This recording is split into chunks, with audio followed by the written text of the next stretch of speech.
बिस्मिल्लाहिर्रहमानिर्रहीम। अस्सलाम वालेकुम। Welcome to Safinaz kitchen. Like करें सफ़ीनाज़ किचन यूट्यूब चैनल को, साथ में घंटी के बटन को क्लिक करें और पाएँ डेली अपडेट्स।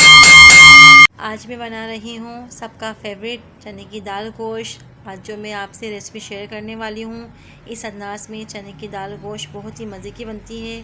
तो चलिए बनाना स्टार्ट करते हैं। यहाँ मैंने हाफ़ केजी गोश्त लिया है और अब चने की दाल ली है, जिसे अच्छे से वॉश करके मैंने आधे घंटे पहले भिगो दिया था।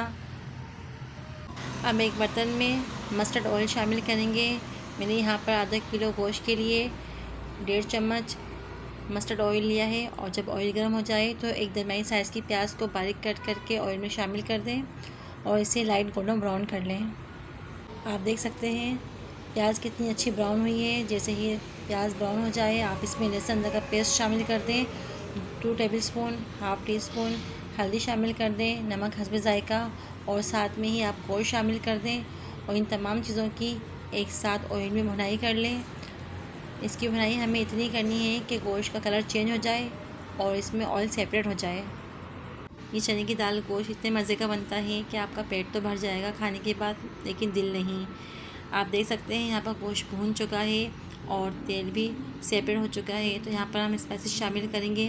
यहाँ मैंने 2 टेबलस्पून पिसा धनिया लिया है, 2 टीस्पून पीसी मिर्च और 1 टीस्पून कुटी मिर्च, और साथ में थोड़ा सा पानी शामिल कर दें ताकि मसालों की अच्छे से भुनाई हो सके। चने की दाल गोश्त के साथ अगर आप तंदूर की रोटी या वाइट राइस बनाएं तो इसका मज़ा दोबारा हो सकता है। तो आप देख सकते हैं यहाँ पर मसाला अच्छे से भुन चुका है।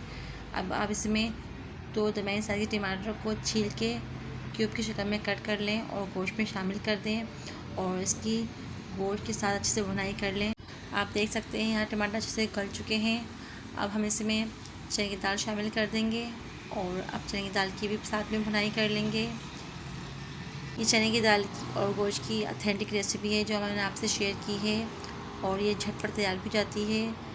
जैसे ही चने की दाल की भुनाई हो जाए तो आप इसमें गोश्त गलने के लिए पानी शामिल कर दें और हाफ़ टी स्पून ज़ीरा भी शामिल कर दें। 20 मिनट के लिए आप कुकर बंद कर दें। 20 मिनट के बाद मज़ेदार सा चने की दाल गोश्त तैयार है। ऊपर से आप इसमें हाफ़ टी स्पून गरम मसाला, हरा धनिया, हरी मिर्ची शामिल कर दें। आप देख सकते हैं कितनी मज़ेदार चने की दाल गोश्त तैयार हुई है और कितना खूबसूरत कलर आया है। मैंने यहाँ पर चने की दाल गोश्त के साथ ज़ीरा राइस बनाए हैं। अगर आप चाहें तो आप तंदूर की रोटी भी सर्व कर सकते हैं। आपको ज़ीरा राइस की रेसिपी मेरे चैनल से मिल जाएगी। अगर आपको मेरी रेसिपी अच्छी लगे तो लाइक करें, कमेंट्स करें, शेयर करें, सब्सक्राइब करें। अल्लाह हाफिज़।